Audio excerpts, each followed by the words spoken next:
അസ്സാം വലൈക്കും വറഹ്മത്തുള്ളാഹി. ഇസ്ലാമിക സാമ്പത്തിക ചിന്തയെക്കുറിച്ചും സാമ്പത്തിക ചിന്തയിൽ വന്ന വികാസത്തെക്കുറിച്ചുമുള്ള സംസാരമാണ് നമ്മളിന്ന് നടത്തുന്നത്. ഇസ്ലാം എന്നത് സമ്പൂർണ്ണ വ്യവസ്ഥ എന്ന നിലയിൽ വിവിധ മേഖലകളിലുള്ള ഒരു മനുഷ്യൻ്റെ വിവിധ മേഖലകളിലുള്ള ചിന്തകളെക്കുറിച്ചും അതിൻ്റെ അടിസ്ഥാന പ്രമാണങ്ങളെക്കുറിച്ചും അതിൻ്റെ മേലുള്ള പണ്ഡിതന്മാരുടെ വിശാലമായ വ്യാഖ്യാനങ്ങളും അവരുടെ വിശദീകരണങ്ങളും നമുക്ക് ഇസ്ലാമിക ചരിത്രത്തിൽ, പ്രത്യേകിച്ച് ഇസ്ലാമിക സാമ്പത്തിക വ്യവസ്ഥയെക്കുറിച്ചുള്ള ചിന്തകളിൽ നമുക്ക് കാണുവാൻ കഴിയും. എല്ലാ മറ്റുള്ള മേഖലകളെന്ന പോലെ തന്നെ ഇസ്ലാം സാമ്പത്തിക വ്യവസ്ഥയെ കാണുന്നത്, സാമ്പത്തിക ചിന്തയെ കാണുന്നത് അള്ളാഹു സുബ്ഹാനഹു തആലയും അതുപോലെ തന്നെ നബി സല്ലല്ലാഹു അലൈഹി വസല്ലമയുടെ ജീവിതവും മുന്നിൽ വെച്ച് കൊണ്ടിട്ടുള്ള വ്യാഖ്യാനങ്ങളിലൂടെയാണ്. അള്ളാഹു തൗഹീദ് എന്നുള്ള കൺസെപ്റ്റ്, അതുപോലെ തന്നെ റുബൂബിയത്ത് എന്നുള്ള കൺസെപ്റ്റും ഇസ്ലാമിക സാമ്പത്തിക വ്യവസ്ഥയിൽ, സാമ്പത്തിക ചിന്തയിലെ പ്രധാനപ്പെട്ട അടിയാധാരങ്ങളാണ്. അള്ളാഹു ആണ് ഇലാഹി എന്നതും അള്ളാഹു ആണ് റബ്ബ് എന്നുള്ളതും അള്ളാഹു ഖാലിക്കും ഹാക്കിമുമാണ് എന്നുള്ള ധാരണയിൽ നിന്നുകൊണ്ട് തന്നെയാണ്, അതായത് തൗഹീദിൻ്റെ അടിസ്ഥാനത്തിലുള്ള ചിന്തയിൽ നിന്ന് തന്നെയാണ് ഇസ്ലാമിൻ്റെ സാമ്പത്തിക ചിന്തയും സാമ്പത്തിക വ്യവസ്ഥയെക്കുറിച്ചുള്ള വിശദീകരണങ്ങളും രൂപപ്പെടുന്നത്. പരിശുദ്ധ ഖുർആൻ തന്നെ ഇസ്ലാമിക സാമ്പത്തിക വ്യവസ്ഥയെക്കുറിച്ചുള്ള വിശദീകരണങ്ങൾ വിവിധ ഭാഗങ്ങളിൽ വ്യത്യസ്ത രൂപത്തിൽ പറയുന്നത് നമുക്ക് കാണുവാൻ കഴിയും. നബി സല്ലല്ലാഹു അലൈഹി വസല്ലമയുടെ ജീവിതം അത് മക്കി കാലമാണെങ്കിലും മദനി കാലമാണെങ്കിൽ പോലും ഒരു സാമൂഹിക സാമ്പത്തിക മേഖലകളിൽ എങ്ങനെ സമീപിക്കണമെന്ന് അദ്ദേഹത്തിൻ്റെ അനുചരന്മാരോട് പഠിപ്പിക്കുന്നത് നമുക്ക് കാണുവാൻ കഴിയും. ഇസ്ലാമിക വിജ്ഞാന വ്യവഹാരങ്ങളിൽ, ഇസ്ലാമിക് സ്റ്റഡീസിൽ ഇൽമുൽ ഇഖ്തിസാദ് എന്ന രീതിയിലാണല്ലോ പൊതുവേ സാമ്പത്തിക വ്യവസ്ഥയെക്കുറിച്ചുള്ള ചർച്ചകൾ, അതിൻ്റെ ഒരു വിജ്ഞാന ശാഖയെ നമുക്ക് കാണുവാൻ കഴിയുന്നത്. ഖുർആൻ തന്നെ വ്യത്യസ്ത രീതികളിൽ എങ്ങനെ സാമ്പത്തിക മേഖലകളിൽ ഇടപെടണം, എന്തൊക്കെ രീതികളാണ് നമുക്കതിനോട് സമീപിക്കേണ്ടത് എന്നുള്ള പാഠങ്ങൾ തരുന്നുണ്ട്. ഒന്ന്, ഞാൻ നേരത്തെ വിശദീകരിച്ചതുപോലെ അത് തൗഹീദിൻ്റെ അടിസ്ഥാനത്തിൽ നിന്ന് രൂപപ്പെടുന്ന ഒരു സാമ്പത്തിക വ്യവസ്ഥയാണ്, സാമ്പത്തിക ചിന്തയാണ്. അത് അള്ളാഹു തരുന്നു, അൽ മാലു മാലുള്ള എന്ന രീതിയിൽ ധനം, വെൽത്ത്, സമ്പത്ത് എന്നുള്ളത് അത് അള്ളാഹുവിൻ്റെതാണ് എന്നുള്ള ഒരു കൺസെപ്റ്റാണ് നമുക്ക് ആദ്യമേ ഇത് പഠിപ്പിച്ചു തരുന്നത്. അതിനുശേഷം അതിൽ നിന്ന് രണ്ടാമത് വരുന്നത് അള്ളാഹു മനുഷ്യനെ ഖലീഫയായി നിർണ്ണയിക്കുന്നു, ആ ഒരു ധനവിതരണത്തിനുള്ള പ്രതിനിധിയായി മനുഷ്യൻ വരുന്നു എന്നുള്ളതാണ്. അതിൻ്റെ കൂടെ തന്നെ പരിശുദ്ധ ഖുർആനിൽ പല ഭാഗങ്ങളിലായി ഈ സാമ്പത്തിക വിതരണത്തെക്കുറിച്ച് പരിചയപ്പെടുത്തുന്ന ഭാഗങ്ങളിലെല്ലാം അത് എന്തുകൊണ്ടാണ് ഈ സമ്പത്ത് മനുഷ്യനെ ഏൽപ്പിക്കുന്നത് എന്ന് വിശദീകരിക്കുന്നുണ്ട്. അത് എല്ലാവർക്കും ഒരുപോലെ സൃഷ്ടിക്കപ്പെട്ട ഖലഖലക്കും മാ ഫിൽ അർദി ജമിയ എന്ന പോലെ സമ്പത്ത് അല്ലെങ്കിൽ ലോകം മുഴുവനും, യൂണിവേഴ്സ് തന്നെ, പ്രപഞ്ചം തന്നെ ജനങ്ങൾക്ക് വേണ്ടി മുഴുവനായും സൃഷ്ടിക്കപ്പെട്ടതാണ് എന്നുള്ളൊരു ധാരണ വരുന്നു. അതായത് എല്ലാവർക്കും ഒരുപോലെ ഒരേ സമയം അവകാശമുള്ള ഒരു രീതി എന്ന രീതിയിലാണ് ഇസ്ലാമിക സാമ്പത്തിക വ്യവസ്ഥ പ്രത്യേകമായി മനുഷ്യനെ പഠിപ്പിക്കുന്നത്. സൂറത്തുൽ മുൽക്കിൽ 15-ാമത്തെ ആയത്തിൽ മുഴുവനും മനുഷ്യർക്കും വേണ്ടിയിട്ടാണ് ഈ ലോകം സൃഷ്ടിച്ചിരിക്കുന്നതെന്ന് പരിചയപ്പെടുത്തുന്നുണ്ട്. സൂറത്ത് റാദിലെ 3-ാമത്തെ ആയത്തിലും ഇതേ ധാരണ വ്യത്യസ്ത രീതിയിൽ അല്ലാഹു സുബ്ഹാനഹു വ തആല നമ്മെ പഠിപ്പിക്കുന്നുണ്ട്. സൂറത്തുൽ ബഖറയിലെ 29-ാമത്തെ ആയത്തിൽ അള്ളാഹുവാണ് ക്രിയേറ്റർ, ഖാലിഖ് എന്നതുകൊണ്ട് തന്നെ എല്ലാവർക്കും പൊതുവായി ലഭിക്കേണ്ടതാണ് എന്നുള്ള ആശയത്തിലേക്ക് അത് കൊണ്ടുപോകുന്നുണ്ട്. സൂറത്ത് ഇബ്രാഹിമിലെ 32 മുതൽ 34 വരെയുള്ള ആയത്തും അതുപോലെ തന്നെ സൂറത്തുൽ അഅറാഫിലെ 10-ാമത്തെ ആയത്തുമെല്ലാം എല്ലാവർക്കും ഒരുപോലെ, ഭൂമിയിലുള്ള എല്ലാവർക്കും ഒരുപോലെ സൃഷ്ടിക്കപ്പെട്ടതാണ് എന്നുള്ളൊരു വിശദീകരണം തരുന്നുണ്ട്. അതുപോലെ വ്യത്യസ്ത സൂറത്തുകളിലൂടെ, വിവിധ ഭാഗങ്ങളിലൂടെ അല്ലാഹു സുബ്ഹാനഹു വ തആല മാലിനെക്കുറിച്ചുള്ള, സമ്പത്തിനെക്കുറിച്ചുള്ള പൊതുവായ ധാരണ പഠിപ്പിക്കുന്നുണ്ട്, പൊതുവായ ഒരു വിവരം പഠിപ്പിക്കുന്നുണ്ട്. സമ്പത്ത് എന്നുള്ളത് അത് മുഅ്മിൻ, വിശ്വാസി, അവിശ്വാസി എന്ന വേർതിരിവില്ലാതെ മനുഷ്യന് പൊതുവായി കൈകാര്യം ചെയ്യാൻ പറ്റുന്ന, എല്ലാവർക്കും ഒരുപോലെ ഉപയോഗിക്കാൻ പറ്റുന്ന, എല്ലാവർക്കും ഒരുപോലെ ഉടമസ്ഥാവകാശം, മിൽക്കിയത്ത് ലഭിക്കാൻ കഴിയുന്ന ഒരു സംവിധാനത്തെയും ഒരു സാഹചര്യത്തെയും കുറിച്ചിട്ടാണ് ഇസ്ലാം സാമ്പത്തിക ചിന്തയെക്കുറിച്ച് നമ്മെ പരിചയപ്പെടുത്തുന്നത്. അതുപോലെ തന്നെ ഇത് ലഭിച്ചു കഴിഞ്ഞാൽ എങ്ങനെ അതിനോട് പെരുമാറണം എന്ന രീതിയിലുമുള്ള പഠനങ്ങൾ അല്ലാഹു സുബ്ഹാനഹു വ തആല പഠിപ്പിക്കുന്നുണ്ട്. മനുഷ്യന് ഒരു തരത്തിലുമുള്ള എല്ലാ തരത്തിലുമുള്ള ഭാരങ്ങളിൽ നിന്ന്, എല്ലാ തരത്തിലുമുള്ള കുടിസതയിൽ നിന്നും ബുദ്ധിമുട്ടുകളിൽ നിന്നും രക്ഷിക്കാൻ പറ്റുന്ന ഒരു സാഹചര്യം സമ്പത്ത് വെൽത്തൊരുക്കി കൊടുക്കുന്നു എന്നുള്ളതാണ്. അതുകൊണ്ട് തന്നെയാണ് നമുക്കറിയാം സൂറത്തുൽ ജുമയിൽ തന്നെ ജുമാ നമസ്കാരത്തിന് ശേഷം നിങ്ങൾ ഫൻദുറു പിന്നീട് പറയുന്നത് ഫൈദാ ഖുദിയത്തു സ്വലാത്ത് ഫൻദുറു, പിന്നെ പറയുന്നത് നിങ്ങൾ ഭൂമിയിലേക്ക് ഇറങ്ങിക്കൊള്ളുക, നമസ്കാരത്തിന് ശേഷം നിങ്ങൾ നിങ്ങളുടെ ജോലികളിൽ വ്യാപൃതരായിക്കൊള്ളുക എന്ന രീതിയിൽ പരിചയപ്പെടുന്നത് കാണുവാൻ കഴിയും.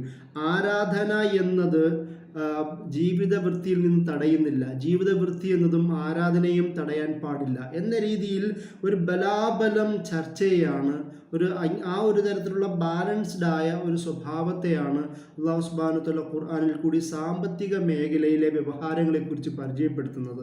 അതുപോലെ തന്നെ മറ്റൊരു പ്രധാനപ്പെട്ട പ്രത്യേകത, ഈ സമ്പത്ത് ലഭിക്കുമ്പോൾ തന്നെ അതിനോടുള്ള നമ്മളുടെ ഒരു അപ്രോച്ചിനെ കുറിച്ചും പരിചയപ്പെടുത്തുന്നുണ്ട്. പല ഭാഗങ്ങളിൽ ഇസ്രാഫിനെ കുറിച്ചും, അതായത് ദുർവ്യയത്തെക്കുറിച്ചും തദ്ബീറിനെ കുറിച്ചും പല രീതികളിൽ ഖുർആൻ പരിചയപ്പെടുന്നത് കാണുവാൻ കഴിയും. മുൻകാല സമൂഹങ്ങളുടെ ഉദാഹരണങ്ങൾ പരിചയപ്പെടുത്തിക്കൊണ്ട് തന്നെ ഓരോ മനുഷ്യരും ഓരോ സമൂഹവും ആ പാഠങ്ങൾ ഉൾക്കൊണ്ടുകൊണ്ട് അവർ ജീവിച്ചതുപോലെ ദുർവ്യയത്തോടു കൂടി ആവരുത് എന്ന രീതിയിൽ നമുക്ക് ശാസനകൾ ഖുർആനിൽ നിന്ന് നമുക്ക് കാണുവാൻ കഴിയും. അതുപോലെ തന്നെ സൂറത്തുൽ മുത്തഫിഫീൻ തന്നെ വൈലുൽ മുത്തഫിഫീൻ എന്ന് പറഞ്ഞുകൊണ്ട് അല്ലാഹു സുബ്ഹാനഹു വ തആല വിലക്കുന്ന ഒരു ഭാഗമുണ്ട്. ഒരു മനുഷ്യൻ ഇതരരോടുള്ള സാമ്പത്തിക വിനിമയങ്ങളിൽ അവിടെ ഏറ്റക്കുറച്ചിലുകൾ ഉണ്ടാവാൻ പാടില്ല. അളവ് തൂക്കങ്ങളിൽ കൂട്ടിയും കുറയ്ക്കുകയും ചെയ്യുന്നവർക്ക് നാശം എന്ന രീതിയിലുള്ള പരിചയപ്പെടുത്തലാണ് അല്ലാഹു സുബ്ഹാനഹു വ തആല പഠനമാണ് സൂറത്തുൽ മുത്തഫിഫീനിൽ കൂടി നമ്മെ പഠിപ്പിക്കുന്നത്. അതുപോലെ തന്നെ പരിശുദ്ധ ഖുർആൻ എല്ലാവർക്കും ഓണർഷിപ്പുള്ള, എല്ലാവർക്കും ഒരുപോലെ തന്നെ അവകാശമുള്ള ഒരു സാഹചര്യത്തെക്കുറിച്ച് പഠിപ്പിക്കുന്നു. ഈ അവകാശമെന്ന് പറയുമ്പോൾ ഓരോരുത്തരുടെ കപ്പാസിറ്റിയും അവരുടെ എബിലിറ്റിയും അതിന് ആ ഒരു സമ്പത്ത് ലഭിക്കുവാനുള്ള, അത് കൈവരിക്കുവാനുള്ള അവൻ്റെ കഴിവും അവൻ്റെ പ്രയത്നത്തിൻ്റെയും അടിസ്ഥാനത്തിലുള്ള ഓണർഷിപ്പിനെ കുറിച്ചാണ് പറയുന്നത്. അത് അല്ലാതെ, കാരണം ഈക്വാലിറ്റി എന്ന് പറയുന്ന ചർച്ച ഇസ്ലാം ഈക്വിറ്റിക്കാണ് പ്രാധാന്യം നൽകുന്നത്. ബാലൻസ്ഡ് ആയ ഒരാളുടെ പ്രവർത്തന ഫലമായി ലഭിക്കുന്ന സാമ്പത്തിക സാഹചര്യത്തെക്കുറിച്ചിട്ടാണ് പറയുന്നത്. അല്ലാതെ സമൂഹത്തിൽ എല്ലാവർക്കും ഒരുപോലെ ആവണം എന്ന് പറയുന്നത് പലപ്പോഴും അനീതിയുടെ അടിസ്ഥാനത്തിൽ സംഭവിക്കാൻ സാധ്യതയുണ്ട്. അതുകൊണ്ട് തന്നെ അതിൽ ജസ്റ്റിസ് മുന്നിൽ വെക്കുന്ന, അതിൻ്റെ പോലെ ഒരാളുടെ പ്രവർത്തന പാരമ്പര്യവും പ്രവർത്തന ഫലവും കൂടി മുന്നിൽ വെക്കുന്ന തരത്തിലുള്ള സാമ്പത്തിക ചിന്തയാണ് പരിശുദ്ധ ഖുർആൻ മുന്നോട്ട് വെക്കുന്നതായും നമുക്ക് കാണുവാൻ കഴിയും. അതുകൊണ്ട് തന്നെ ഈ ഒരു സാമ്പത്തിക രീതികളിൽ മനുഷ്യൻ സ്വീകരിക്കേണ്ട പ്രവർത്തനത്തെക്കുറിച്ച് പറയുമ്പോൾ അവിടെയാണ് പരിധികളില്ലാത്ത, നമുക്ക് ഈ ഒരു മനുഷ്യനെ സംബന്ധിച്ചിടത്തോളം എത്രത്തോളം സമ്പാദിക്കാം, പക്ഷേ അയാൾ സൂക്ഷിക്കേണ്ടത് അവിടെ ഹലാൽ ഹറാം എന്ന് പറയുന്ന അള്ളാഹുവിൻ്റെ അതിരടയാളങ്ങളെയാണ്, അള്ളാഹുവിൻ്റെ ഹുദൂദുകളെയാണ് അവിടെ സൂക്ഷിക്കേണ്ടതെന്ന് പരിശുദ്ധ ഖുർആൻ ഈ ഭാഗത്ത് ഇതിൻ്റെ വിശദീകരണ സംബന്ധമായി പറയുന്നുണ്ട്. അതായത് ഏതൊക്കെ രീതിയിലുള്ള ഹലാൽ ഹറാമിനെയാണ് ഖുർആൻ പരിചയപ്പെടുത്തുന്നത്. പലപ്പോഴും ഗാംബ്ലിംഗ് എന്ന രീതിയിലുള്ള ഈസി മണി, വളരെ പെട്ടെന്ന് സമ്പത്ത് കൈവരിക്കാമെന്ന രീതിയിലുള്ള ഗാംബ്ലിംഗ് പോലുള്ള, ചൂതാട്ടം പോലുള്ള ആ ഒരു തരത്തിലുള്ള ഒരു പ്രയത്നവും കൂടാതെ തന്നെ പെട്ടെന്ന് സമ്പത്ത് കൈവരിക്കാനുള്ള പലപ്പോഴും ആ ഒരു തരത്തിലുള്ള പ്രവർത്തനങ്ങൾ ഒരു അനീതിയിൽ അധിഷ്ഠിതമായ ഒരു സാമ്പത്തിക വ്യവസ്ഥയ്ക്ക് പോലും കാരണമാകുമെന്ന് പിന്നീടുള്ള പണ്ഡിതന്മാർ, ഇസ്ലാമിക സാമ്പത്തിക വിശാരദന്മാർ വിശദീകരിക്കുന്നത് നമുക്ക് കാണുവാൻ കഴിയും. അതുകൊണ്ട് തന്നെയാണ് ഗാംബ്ലിംഗ് പോലുള്ള, ചൂതാട്ടങ്ങൾ പോലുള്ള, ഇപ്പം മൈസൂർ എന്ന് വിളിക്കുന്ന ആ ഭാഗത്തിൽപ്പെട്ട പലതരം സാമ്പത്തിക ചൂഷണ രീതികളെക്കുറിച്ച് അതിനെ ശക്തമായ ഹറാം എന്ന് പറയുന്ന ഭാഗത്തിലേക്ക് പണ്ഡിതന്മാരും അല്ലാഹു സുബ്ഹാനഹു വ തആലയും പിന്നീട് അതിൻ്റെ വിശദീകരണങ്ങൾ എന്ന നിലയിൽ പലവിധ ഈ തരത്തിലുള്ള ചൂതാട്ട മാർഗങ്ങളെ ഹറാം എന്ന ഭാഗത്തിലേക്ക് ഉൾപ്പെടുത്തുന്നതായി നമുക്ക് കാണുവാൻ കഴിയും. അതുകൊണ്ട് തന്നെയാണ് നബി സല്ലല്ലാഹു അലൈഹി വസല്ലമയുടെ ഹദീസുകളിലും ഈ പലിശയുമായി ബന്ധപ്പെട്ട ശക്തമായ നിരോധനം നമുക്ക് കാണുവാൻ കഴിയും. പലിശ വാങ്ങുന്നവനും കൊടുക്കുന്നവനും ഇടയിൽ നിൽക്കുന്നവനും എഴുതുന്നവനും പിടിക്കുന്നവനും എല്ലാവരും ഒരുപോലെ തന്നെ അത് ആ ഹറാമിൻ്റെ പങ്കാളിയായി മാറുന്നു എന്നുള്ളതാണ്. അതായത് സാമ്പത്തിക വ്യവസ്ഥയിൽ അല്ലാഹു സുബ്ഹാനഹു വ തആല നബി സല്ലല്ലാഹു അലൈഹി വസല്ലമ പ്രത്യേകം പഠിപ്പിക്കുന്ന ഒരു കാര്യം, തെറ്റായ ഒരു മാർഗത്തിൽ ഇടപെടുന്നതിലൂടെ അതിൽ ബന്ധപ്പെടുന്ന എല്ലാവരും അതിൻ്റെ പങ്കാളിയായി മാറുന്നു എന്നുള്ളതാണ്. കാരണം സമ്പത്ത് എന്നത് ഏതെങ്കിലും ഒരു ഭാഗത്തേക്ക് മാത്രം ഒതുങ്ങിക്കൂടേണ്ടതല്ല. ലിക്കൈലാ ദൂനത്തിൽ ബൈനൽ അഗ്നിയ എന്ന് അല്ലാഹു സുബ്ഹാനഹു വ തആല പറഞ്ഞതുപോലെ പണക്കാർക്കിടയിൽ മാത്രം കുമിഞ്ഞു കൂടേണ്ടതല്ല, അത് എല്ലാവർക്കും ഇടയിൽ എത്തേണ്ടതാണ്. അതുകൊണ്ട് തന്നെയാണ് ഇസ്ലാം സാമ്പത്തിക വ്യവസ്ഥയെക്കുറിച്ച് പറയുമ്പോൾ പ്രധാനമായി മുന്നോട്ട് വെക്കുന്ന ഒരു രീതി അത് സക്കാത്തുമായി ബന്ധപ്പെട്ട അല്ലെങ്കിൽ സ്വതക്കയുമായി ബന്ധപ്പെട്ട പലതരത്തിലുള്ള വ്യക്തിഗത സാമ്പത്തിക വിനിമയങ്ങൾ, അത് പൊതുജന നന്മയെ ഉദ്ദേശിച്ചു കൊണ്ടിട്ടുള്ള സാമ്പത്തിക വിനിമയങ്ങൾ, ഇതെല്ലാം കൊണ്ടും ഇസ്ലാം പ്രധാനമായി ഉദ്ദേശിക്കുന്നത് അത് ദാരിദ്ര്യ നിർമ്മാർജ്ജനം എന്നുള്ള കൺസെപ്റ്റിനെയാണ്. കാരണം നിങ്ങൾ ആലോചിച്ച് നോക്കുക, ഇസ്ലാം വരുന്ന ഒരു പശ്ചാത്തലം, നബി സല്ലല്ലാഹു അലൈഹി വസല്ലമയുടെ കാലഘട്ടത്തിൻ്റെ ഒരു പശ്ചാത്തലത്തിൽ പലവിധ ഖുർആൻ ആയത്തിലൂടെ നമുക്ക് കാണുവാൻ കഴിയും. അത് അന്നത്തെ സാമ്പത്തിക ഒരു വ്യവസ്ഥയുടെ നട്ടലായി കരുതിയിരുന്ന അടിമത്തം, ആ അടിമത്തത്തെ എങ്ങനെയാണ് അല്ലാഹു സുബ്ഹാനഹു വ തആലയും നബി സല്ലല്ലാഹു അലൈഹി വസല്ലമയും കൈകാര്യം ചെയ്തത്. അതിൽ പ്രധാനമായും നമുക്ക് കാണുവാൻ കഴിയുന്നത്, ഒരു എന്തെങ്കിലും പാപം ചെയ്യുകയാണെങ്കിൽ, കുറ്റം ചെയ്യുകയാണെങ്കിൽ, എന്തെങ്കിലും പ്രായശ്ചിത്തം ചെയ്യണമെങ്കിൽ അടിമത്ത വിമോചനം നടത്തുക. കാരണം ഒരു മനുഷ്യൻ്റെ സ്വാതന്ത്ര്യം ഉറപ്പുവരുത്തുക, ഒരാളുടെ ഓണർഷിപ്പ് അവന് തന്നെയാണ് എന്നുള്ളൊരു ബോധം ഉണ്ടാക്കിയെടുക്കുക. കാരണം സാമ്പത്തിക ഓണർഷിപ്പിൻ്റെ അപ്പുറം ഇസ്ലാം സ്വന്തമായ ഒരു ഉടമസ്ഥാവകാശവും കൂടി നമ്മെ പഠിപ്പിക്കുന്നുണ്ട്. ഒരാളുടെ ശരീരത്തിന് മേലുള്ള ഉടമാവകാശം മറ്റൊരാൾക്കാവാതിരിക്കുക, അത് സ്വന്തം അയാൾക്ക് തന്നെ ആവുക. കാരണം ഇസ്ലാമിൻ്റെ ഒരു സാമൂഹിക സാമ്പത്തിക വ്യവസ്ഥയുടെ അടിസ്ഥാനത്തിൽ അള്ളാഹു എന്നത് ആണ് ഒരാളുടെ ഉടമയായി മാറുന്നത്. ഒരു മനുഷ്യനും ഉടമയാവാൻ കഴിയില്ല. അതുപോലെ തന്നെ അതിനുശേഷം ആ മനുഷ്യൻ അവൻ്റെ ഉടമയാകുന്നു, അവൻ്റെ കൂടെ അവന് ലഭിക്കുന്നതെല്ലാം അവൻ്റെയും ആകുന്നു എന്നുള്ളൊരു കൺസെപ്റ്റാണ് ഇസ്ലാം പഠിപ്പിക്കുന്നത്. അതുകൊണ്ട് തന്നെ ഈ അടിമ വ്യവസ്ഥ പലപ്പോഴും സാമ്പത്തിക ചൂഷണങ്ങൾക്ക് കാരണമായിരുന്ന, ശാരീരിക ചൂഷണങ്ങൾക്ക് കാരണമായിരുന്ന ഒരു സാഹചര്യത്തിലും കൂടെയാണ് അല്ലാഹു സുബ്ഹാനഹു വ തആല പാപങ്ങളും കുറ്റങ്ങളും പ്രായശ്ചിത്തമൊക്കെ ചെയ്യുമ്പോൾ അടിമ വിമോചനം പ്രധാനപ്പെട്ട ഭാഗമായി നമ്മെ പഠിപ്പിക്കുന്നത്. അതുപോലെ തന്നെ നമുക്കറിയാം, ഫഖ്റു റഖബ പോലുള്ള ആയത്തുകളിൽ ഈ കഴുത്ത് ഞെരിക്കുന്ന അടിമത്തത്തെ മോചിപ്പിക്കുക എന്നുള്ളത് ഒരു സാമ്പത്തിക വിനിമയത്തിൻ്റെ ഒരു ഭാഗമായി പരിശുദ്ധ ഖുർആൻ എണ്ണുന്നത് നമുക്ക് കാണുവാൻ കഴിയും. അതുപോലെ തന്നെ പിന്നീട് പണ്ഡിതന്മാർ ഈ ഫഖ്റു റഖബ പോലുള്ള ആയത്തുകളെ വിശദീകരിക്കുന്നത് ആധുനിക കാലത്തിൽ പലപ്പോഴും അടിമത്തം എന്ന് പറയുന്ന ആ റിയലിസ്റ്റിക്കായ ഒരു സാഹചര്യം ഇല്ലാത്തത് കൊണ്ട് പലപ്പോഴും ആധുനിക കാലത്ത് സാമ്പത്തികമായ അടിമത്തം നിലനിൽക്കുന്നു എന്നതിനാൽ ആ ഒരു അടിമത്തത്തെ രക്ഷപ്പെടുത്തുവാൻ വേണ്ടി അവർക്ക് ആ സാമ്പത്തികമായി ബുദ്ധിമുട്ടുന്ന കടം അനുഭവിക്കുന്ന ആൾക്കാർക്ക് പൈസ ക്യാഷ് നൽകിക്കൊണ്ട് അവരെ അതിൽ നിന്നും വിമോചിപ്പിക്കുക എന്നുള്ളതാണ് ഫഖ്റു റഖബ എന്ന് പറയുന്ന ആയത്തിൽ കൂടി ആധുനിക പണ്ഡിതന്മാർ വിശദീകരിക്കാൻ നമുക്ക് കാണുവാൻ കഴിയും. ഈ ഒരു തരത്തിൽ ഒരാളുടെ ഓണർഷിപ്പ് അയാൾക്കുണ്ടാവുകയും അയാളുടെ കയ്യിലുള്ളതെല്ലാം അയാളുടേതാണ് എന്ന് പറയുന്ന ഒരു ആശയമാണ് പരിശുദ്ധ ഖുർആൻ ഇതിൽ കൂടി നമ്മെ പഠിപ്പിക്കുന്നത്. കാരണം ഒരു ദാരിദ്ര്യ നിർമ്മാർജ്ജനം എന്നത് ഇസ്ലാമിൻ്റെ പ്രധാനപ്പെട്ട ഒരു ആശയം കൂടിയാണ്. നമുക്കറിയാം, നബി സല്ലല്ലാഹു അലൈഹി വസല്ലമയെ സൂറത്ത് ദുഹയിൽ പരിചയപ്പെടുത്തുന്ന ചില ചിത്രീകരണങ്ങളുണ്ട്. നബി സല്ലല്ലാഹു അലൈഹി വസല്ലമ അനാഥനായിരുന്നു, സനാഥനായി. നബി സല്ലല്ലാഹു അലൈഹി വസല്ലമയ്ക്ക് വഴി അറിയാതെ നിൽക്കുന്ന ഒരു സാഹചര്യത്തിൽ അല്ലാഹു സുബ്ഹാനഹു വ തആല ഹിദായത്ത് നൽകി. അതുപോലെ തന്നെ ദരിദ്രനായിരുന്ന സാഹചര്യത്തിൽ ദരിദ്രനായിരുന്ന ഒരു സാഹചര്യത്തിൽ നബി സല്ലല്ലാഹു അലൈഹി വസല്ലമയെ അഗ്നയാക്കി മാറ്റി. അതായത് സ്വന്തം കാര്യങ്ങൾ നോക്കാൻ പറ്റുന്ന, അല്ലെങ്കിൽ ആ ഒരു സാമ്പത്തിക സാഹചര്യം ഉണ്ടാക്കുന്ന ഒരു പശ്ചാത്തലം നബി സല്ലല്ലാഹു അലൈഹി വസല്ലമയ്ക്ക് നൽകി എന്ന് നമുക്കറിയാം. കാരണം അതിൻ്റെ വിവിധ ചരിത്ര പശ്ചാത്തലങ്ങൾ നമുക്കറിയാം. ഖദീജ റളിയല്ലാഹു അൻഹുമായിട്ടുള്ള ബന്ധങ്ങൾ മൂലം അതിലുണ്ടാവുന്ന നബി സല്ലല്ലാഹു അലൈഹി വസല്ലം ജീവിതത്തിൽ ഉണ്ടാവുന്ന സാമ്പത്തിക മാറ്റങ്ങൾ നമുക്കറിയാം. അപ്പോൾ ഈ ഒരു ധാരണയിൽ കൂടി നബിയുടെ ജീവിതത്തെ തന്നെ പരിചയപ്പെടുത്തിക്കൊണ്ട് സാമ്പത്തിക സഹായങ്ങളിലൂടെ ദാരിദ്ര്യ നിർമ്മാർജ്ജനത്തെ അല്ലാഹു സുബ്ഹാനഹു വ തആല എണ്ണുന്നത്, പരാമർശിക്കുന്നത് നമുക്ക് കാണുവാൻ കഴിയും. അതിൻ്റെ വിവിധ മാർഗങ്ങളാണ്. ഒന്ന് സക്കാത്ത്. കാരണം മദനി കാലഘട്ടത്തിലേക്ക് വരുന്നതോടുകൂടി സക്കാത്ത് എന്ന് പറയുന്നത് സ്റ്റേറ്റിൻ്റെ അണ്ടറിലേക്ക്, സ്റ്റേറ്റ് ഡയറക്റ്റ് ഓരോ ഏബിളായ സക്കാത്ത് കൊടുക്കാൻ കഴിയുന്ന 2.5% അവൻ്റെ വരുമാനങ്ങളിൽ നിന്ന് കൊടുക്കാൻ കഴിയുന്ന ഓരോ മുസ്ലിമിൽ നിന്നും ക്യാഷ് വാങ്ങുന്ന ഒരു സാഹചര്യത്തിലേക്ക് എത്തുന്നു. ഈ സക്കാത്ത് എല്ലാവരിൽ നിന്നും വാങ്ങുകയും കളക്റ്റീവായി അത് ശേഖരിക്കുകയും പിന്നീട് അത് ആവശ്യമാവുന്ന രീതിയിലേക്ക് ആ നിവാസികൾക്കിടയിൽ സാമ്പത്തിക വിനിമയം ശരിയായ രീതിയിൽ നടപ്പിലാക്കുന്ന ഒരു സാഹചര്യം രൂപപ്പെടുന്നു. അതുകൊണ്ട് തന്നെയാണ് നമുക്കറിയാം പിൽക്കാലത്ത് സക്കാത്ത് വാങ്ങുവാൻ ആളില്ലാത്ത ഒരു സാഹചര്യം ഉണ്ടായി എന്നുള്ള വിശദീകരണം പോലും നമുക്ക് ചരിത്രത്തിൽ കാണുവാൻ കഴിയും. അതാണ് സക്കാത്തിൻ്റെ പ്രധാനപ്പെട്ട രീതി. മറ്റൊന്ന് സ്വതക്കയാണ്. സ്വതക്ക എന്ന് പറയുമ്പോൾ പലപ്പോഴും സ്വന്തം താല്പര്യപ്രകാരം കയ്യിലുള്ള വെൽത്ത് അള്ളാഹുവിൻ്റെ മാർഗത്തിൽ അൽ ഇൻഫാഖ് ഫി സബീലില്ല എന്നുള്ള ഒരു ആശയത്തിൽ കൂടി ഖുർആൻ പഠിപ്പിക്കുന്നുണ്ട്. അള്ളാഹുവിൻ്റെ മാർഗത്തിലുള്ള സാമ്പത്തിക വിനിമയത്തെ, ശാരീരിക വിനിമയത്തെ, സമയത്തിൻ്റെ വിനിമയത്തെ കുറിച്ചിട്ടാണല്ലോ അൽ ഇൻഫാഖ് ഫി സബീലില്ല എന്ന് വിശദീകരിക്കുന്നത്. ആ ഭാഗത്ത് തന്നെയാണ് ഇവിടെ പറയുന്നത്.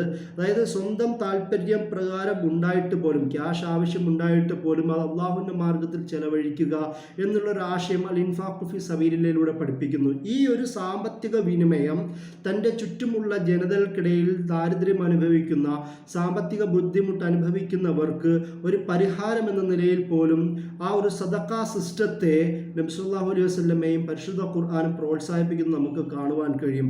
അതുപോലെ തന്നെ മറ്റൊരു പ്രധാനപ്പെട്ട ഒരു ഭാഗം കടവുമായി ബന്ധപ്പെട്ട പരിശുദ്ധ ഖുർആന്റെ പരാമർശമാണ്. നമുക്കറിയാം സൂറത്തുൽ ബഖറയിലെ 282 ആയത്തു ദൈൻ എന്നാണ് അറിയപ്പെടുന്നത്.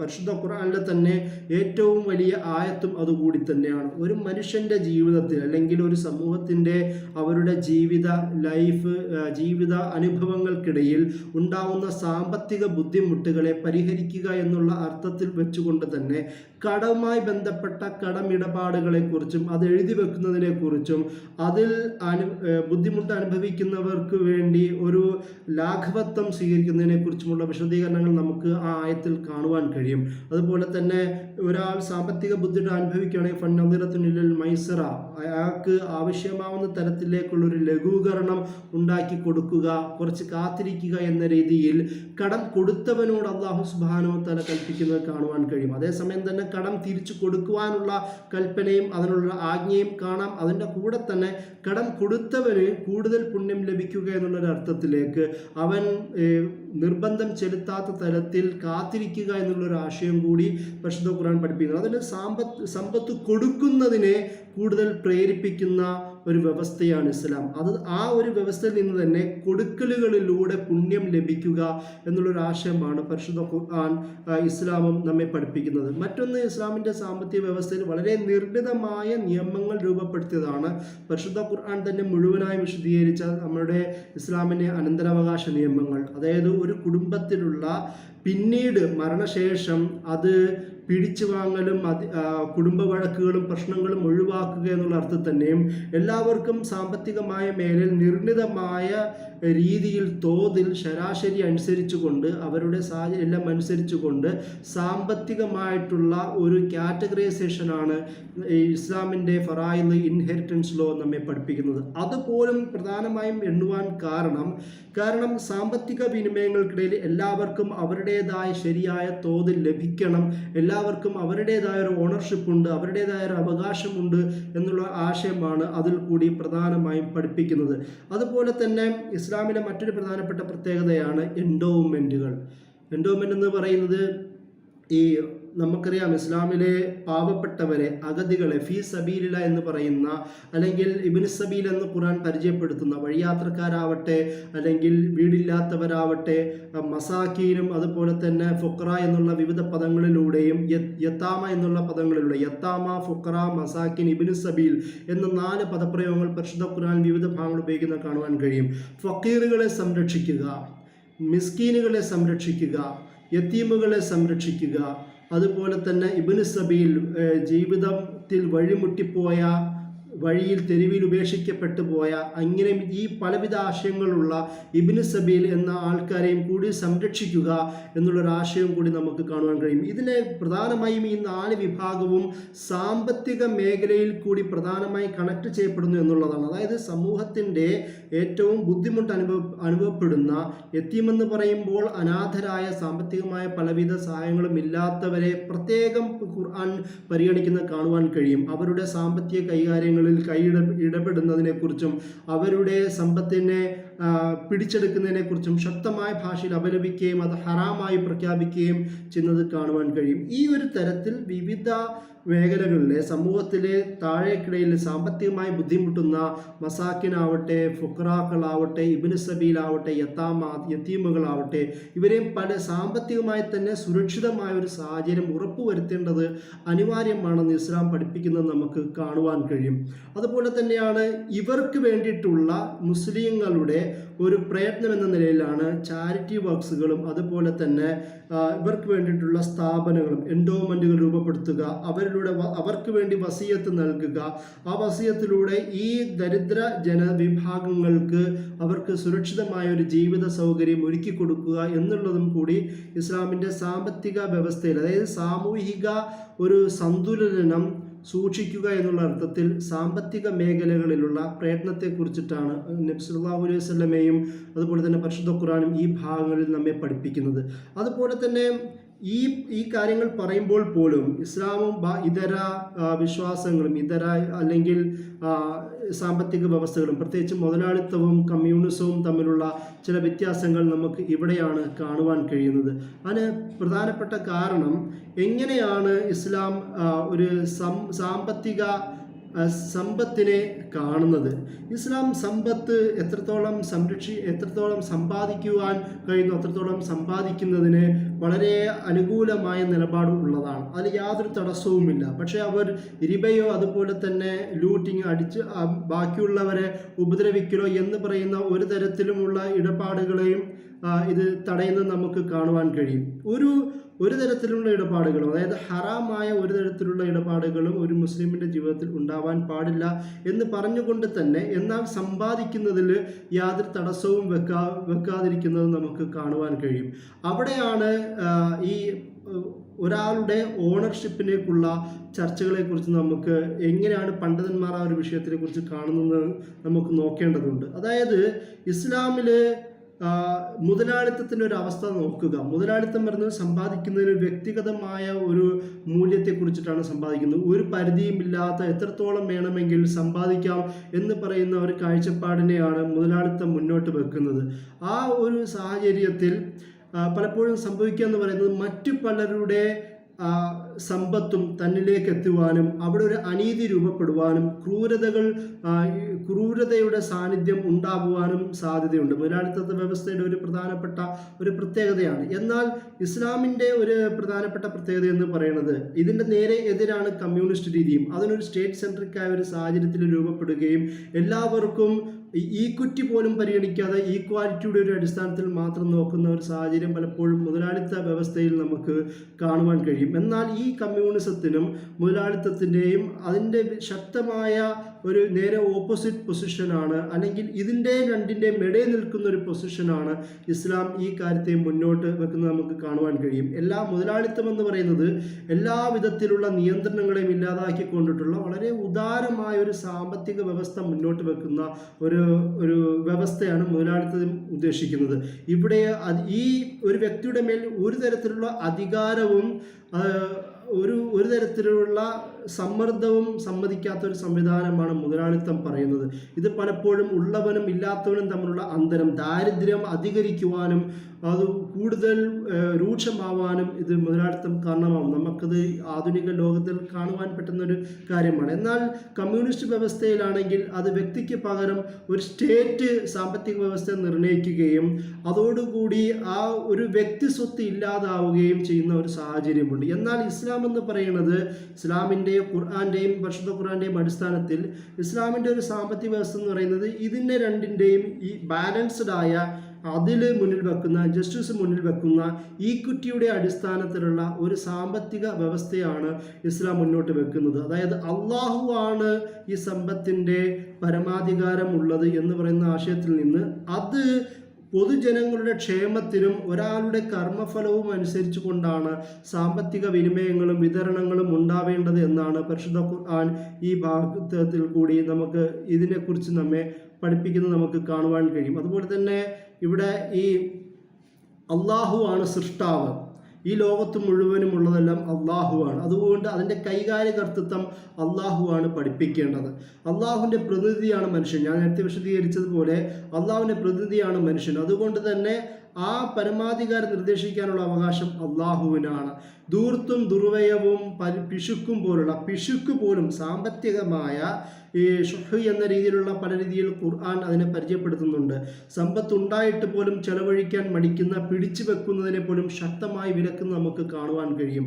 പലിശയെ പോലെ തന്നെ, അതായത് ആൾക്കാരെ സാമ്പത്തികമായി ഉപദ്രവിക്കുന്നതിനെ പോലെ തന്നെ സാമ്പത്തികമായി കൊടുക്കുവാൻ തയ്യാറാവാത്ത ഈ തരത്തിലുള്ള പിശുക്കിനെ പോലും പരിശുദ്ധ ഖുർആൻ വളരെ പരുഷമായ ഭാഷയിൽ തന്നെ വിമർശിക്കുന്നത് നമുക്ക് കാണുവാൻ കഴിയും. ഈ ഒരു വ്യത്യസ്തമായ രീതികളിലൂടെയാണ് അല്ലാഹു സുബ്ഹാനഹു വ തആല അല്ലെങ്കിൽ നബി സല്ലല്ലാഹു അലൈഹി വസല്ലമയും സാമ്പത്തികമായ ഇടപാടുകളെ കുറിച്ച് വിശദീകരിച്ച് നമുക്ക് കാണുവാൻ കഴിയും. അതുപോലെ തന്നെ സമ്പത്ത് എങ്ങനെയാണ് സാമൂഹ്യ വ്യവസ്ഥയിൽ സ്വാധീനം ചെലുത്തുന്നതെന്ന് ഖുർആൻ വിശദീകരിക്കുന്നുണ്ട്. നബി സല്ലല്ലാഹു അലൈഹി വസല്ലം വിശദീകരിക്കുന്ന ഭാഗത്ത് ഇൻഹെറിറ്റൻസ് ലോ തൻ്റെ അയൽവാസിക്ക് പോലും കൊടുക്കാവുന്ന തരത്തിൽ പോലും നബി വിശദീകരിക്കുന്ന ഒരു സാഹചര്യത്തിലേക്ക് പോലും ആ ഒരു ചർച്ചയെ പോലും ഹദീസ് നമുക്ക് കാണുവാൻ കഴിയും. അതായത് ഒരാളുടെ ഭൂമി വിൽക്കുകയാണെങ്കിൽ ആ ഭൂമി ആദ്യം അയൽവാസിയോട് ബന്ധപ്പെടണം. അതായത് ഇവിടെ ഒരു മാനുഷിക ബന്ധങ്ങൾ, അയൽപ്പക്ക ബന്ധങ്ങൾ ഒരാളുടെ സാമ്പത്തിക വിതരണത്തിൽ പോലും പ്രധാനപ്പെട്ട ഒരു ഫാക്ടറായി പരിശുദ്ധ ഖുർആൻ എണ്ണുന്നത് നമുക്ക് കാണുവാൻ കഴിയും. അതുപോലെ തന്നെയാണ് ഇതിൻ്റെ മറ്റു ചില മൂല്യങ്ങളിലേക്ക് നമ്മൾ പോവേണ്ടതുണ്ട്. എങ്ങനെയാണ് സക്കാത്തിനെ വിശദീകരിക്കുന്ന ഭാഗത്ത് ഇബാദത്തിനെ അമലുമായി ചേർത്ത് വെക്കുന്നതാണ് ഇസ്ലാമിൻ്റെ പ്രധാനപ്പെട്ട പ്രത്യേകത. അതായത് സക്കാത്ത് ഒരാളുടെ മാനസിക സാമ്പത്തിക സംസ്കരണമാണ് ഉദ്ദേശിക്കുന്നത്. അതുപോലെ തന്നെ ആ സക്കാത്തിനെ പരിശുദ്ധ ഖുർആൻ സ്വലാത്തുമായി ചേർത്തുകൊണ്ടാണല്ലോ പരിശുദ്ധ ഖുർആൻ പല ഭാഗത്തും വിശദീകരിക്കുന്നത്. അതായത് നമസ്കാരത്തോടൊപ്പം തന്നെ പരിശുദ്ധമായും അതുപോലെ തന്നെ പവിത്രതയോടും സൂക്ഷ്മതയോടും പുലർത്തേണ്ടതാണ് ഇത് എന്ന രീതിയിലാണ് നമുക്ക് ഈ ഭാഗത്ത് നമ്മെ പഠിപ്പിക്കുന്നത്. അതുപോലെ തന്നെ കാരണം മറ്റൊരു പ്രധാനപ്പെട്ട തിയറി എന്ന് പറയുന്നത് അത് ഈമാൻ അമല് എന്ന രീതിയിലാണ്. ഈമാൻ്റെ കൂടെ തന്നെയാണ് അല്ലാഹു സുബ്ഹാനഹു വ തആല അമല് എന്നുള്ള കൺസെപ്റ്റിനെ ചേർത്ത് പഠിപ്പിക്കുന്നത്. അത് ആ ഒരു തിയറിയുടെ ഒരു വ്യാഖ്യാനമാണ്, അല്ലെങ്കിൽ വിശദീകരണമാണ് സക്കാത്ത് സ്വലാത്ത് എന്നുള്ളത്. സ്വലാത്തിൻ്റെ കൂടെ ചേർത്ത് വെക്കേണ്ടതാണ് സക്കാത്ത് എന്നുള്ള വിശദീകരണം നമ്മെ പഠിപ്പിക്കുന്നത്. അതുകൊണ്ട് തന്നെ ഒരു മനുഷ്യന് ഒരാളുടെ തരത്തിൽ ഒരാൾക്ക് മറ്റൊരാളുടെ പേരിൽ ഒരു മൊണോപ്പൊളി, ഒരു കുത്തക ഇസ്ലാം അംഗീകരിക്കുന്നില്ല. അത് പേഴ്സണലായിട്ട് കുത്തകയാവട്ടെ, ഒരു സെക്ഷണലായിട്ടുള്ള കുത്തകയാവട്ടെ, ഒരു നാഷണലായിട്ടുള്ള കുത്തകയാവട്ടെ, ഇസ്ലാം നമ്മെ പഠിപ്പിക്കുന്നില്ല എന്ന് നമുക്ക് കാണുവാൻ കഴിയും. ഇങ്ങനെ ഇസ്ലാമിൻ്റെ ഒരു സാമ്പത്തിക വ്യവസ്ഥയെ പരിശുദ്ധ ഖുർആനും നബി സല്ലല്ലാഹു അലൈഹി വസല്ലമയും വളരെ വ്യക്തമായ തരത്തിലുള്ള വിശദീകരണങ്ങളിലൂടെയാണ് നമ്മെ പഠിപ്പിക്കുന്നത്. ഇതിൻ്റെ മറ്റൊരു സാമൂഹിക എഫക്റ്റ്, ഇസ്ലാമിൻ്റെ സാമ്പത്തിക വ്യവസ്ഥയുടെ ഒരു സാമൂഹിക എഫക്റ്റിനെ കുറിച്ച് നമ്മൾ ചർച്ച ചെയ്യേണ്ടതുണ്ട്. കാരണം ആ ഒരു സാമൂഹിക എഫക്റ്റിലൂടെയാണ് എത്രത്തോളം ഇസ്ലാം സോഷ്യൽ ജസ്റ്റിസിനെ, ഇസ്ലാമിൻ്റെ ഒരു ഹ്യൂമനിസ്റ്റിക്, അതായത് ഒരു മാനവിക മൂല്യത്തെ എത്രത്തോളം ഇസ്ലാം മുന്നോട്ട് വെക്കുന്നതെന്ന് നമുക്ക് കാണുവാൻ കഴിയുന്നത്. അതിൽ പ്രധാനമായും പറയുന്നത്, ഞാൻ നേരത്തെ പറഞ്ഞതുപോലെ, ഒരു തരത്തിലുമുള്ള മോണോപ്പൊളി ഇസ്ലാം അംഗീകരിക്കുന്നില്ല എന്നുള്ളതാണ്. രണ്ടാമത്, ഇസ്ലാം ഒരു സാമ്പത്തിക വിനിമയം, ഒരു സമ്പത്തിൻ്റെ ആർജനം, അത് സമ്പത്ത് കൈവരിക്കുന്ന സാഹചര്യത്തിൽ ഒരാൾ മറ്റൊരാളെ ഉപദ്രവിക്കുവാൻ പാടില്ല എന്നുള്ളതാണ്. കാരണം ഉസൂലുൽ ഫിഖ് തന്നെ നമ്മൾ പഠിക്കുന്ന പ്രധാനപ്പെട്ട ഭാഗത്ത് ഹിഫ്ദുൽ മാൽ എന്നുള്ളത് പ്രധാന ഇനമായി ഒരു സാമ്പത്തികമായിട്ടുള്ള വിനിമയത്തിൻ്റെ, അതിൻ്റെ വിവിധ കാര്യങ്ങൾ മേഖലയിലുള്ള ഒരു സംരക്ഷണം ഉറപ്പുവരുത്തേണ്ടത് അനിവാര്യമെന്നാണ് ഇസ്ലാമിൻ്റെ ശരീഅത്തിൻ്റെ നിയമനിർമ്മാണത്തിൻ്റെ ആദ്യത്തെ പ്രിൻസിപ്പുകളിൽ ഒന്നായി പോലും ഇസ്ലാം എണ്ണുന്നത്. അതുകൊണ്ട് തന്നെ ഒരു തരത്തിലുമുള്ള പിടിച്ചുവാങ്ങലുകൾ, ഒരു തരത്തിലുമുള്ള കൈകടത്തലുകൾ, അതുകൊണ്ട് തന്നെയാണ് യത്തീമിനെ കുറിച്ച് പറയുന്ന ഭാഗത്തുനിന്നും യത്തീമിൻ്റെ സ്വത്തിൽ ആവശ്യമില്ലാതെ അനാവശ്യമായി കൈകടത്താൻ പാടില്ല എന്ന് പരിശുദ്ധ ഖുർആൻ ശക്തമായി വിലക്കുന്നത്. അതുപോലെ തന്നെ ഇവിടെ സാമ്പത്തിക മേഖല ആണിനും പെണ്ണിനും ഒരുപോലെ തരത്തിലുള്ള ഒരു ഈക്വൽ റൈറ്റ് ഇസ്ലാം പഠിപ്പിക്കുന്നുണ്ട്. ഈക്വൽ റൈറ്റ് എന്ന് പറയുമ്പോൾ ഈക്വാലിറ്റിയും ഈക്വിറ്റിയും വ്യത്യസ്തമാണ്. ചിലപ്പോൾ എല്ലാവർക്കും അവരുടെ ക്രമഫലമായും അവരുടെ അവകാശ ഫലമായും ലഭിക്കുന്ന കാര്യത്തെ ഈക്വിറ്റി എന്ന അർത്ഥത്തിൽ നമുക്ക് പറയാൻ കഴിയും. എന്നാൽ പൊതുവായി എല്ലാവരും എല്ലാ വിഷയത്തിലും ഈക്വൽ ആണ് എന്നുള്ളൊരു ആശയം കൂടി ഇസ്ലാം പഠിപ്പിക്കുന്നുണ്ട്. അത് പ്രത്യേകിച്ച് സ്ത്രീ പുരുഷ വ്യത്യാസം സാമ്പത്തിക വിനിമയ മേഖലകളിൽ ഇസ്ലാം കാണുന്നില്ല എന്ന രീതിയിലാണ് നമുക്ക് മനസ്സിലാക്കുവാൻ കഴിയുന്നത്. അതുപോലെ തന്നെ ഇസ്ലാം പ്രധാനമായും എണ്ണുന്ന സാമ്പത്തിക വിനിമയത്തെക്കുറിച്ച്, സോഷ്യൽ ജസ്റ്റിസിനെ കുറിച്ച് പറയുമ്പോൾ പ്രധാനമായി എണ്ണുന്ന ഒരു പ്രധാനപ്പെട്ട കാര്യം, സമ്പത്ത് മോശപ്പെട്ട കൈകളിലേക്ക്, ഒരു ദുർവ്യയങ്ങളിലേക്ക്, മോശപ്പെട്ട ആൾക്കാരിലേക്ക് പോകുവാൻ പാടില്ല. സമ്പത്ത് കുന്നുകൂടാൻ പാടില്ല, സമ്പത്ത് കെട്ടിക്കിടക്കുവാൻ പാടില്ല. അതുകൊണ്ട് തന്നെയാണ് സ്വർണത്തെക്കുറിച്ചും അതുപോലെ തന്നെ ഭൂമിയെക്കുറിച്ചുമുള്ള സക്കാത്തിനെ കുറിച്ചും നീണ്ട ചർച്ചകൾ ഇസ്ലാമിക പണ്ഡിതന്മാർ വിവിധ കാലങ്ങളിലൂടെ നടത്തുന്നത് എന്ന് നമുക്ക് കാണുവാൻ കഴിയും.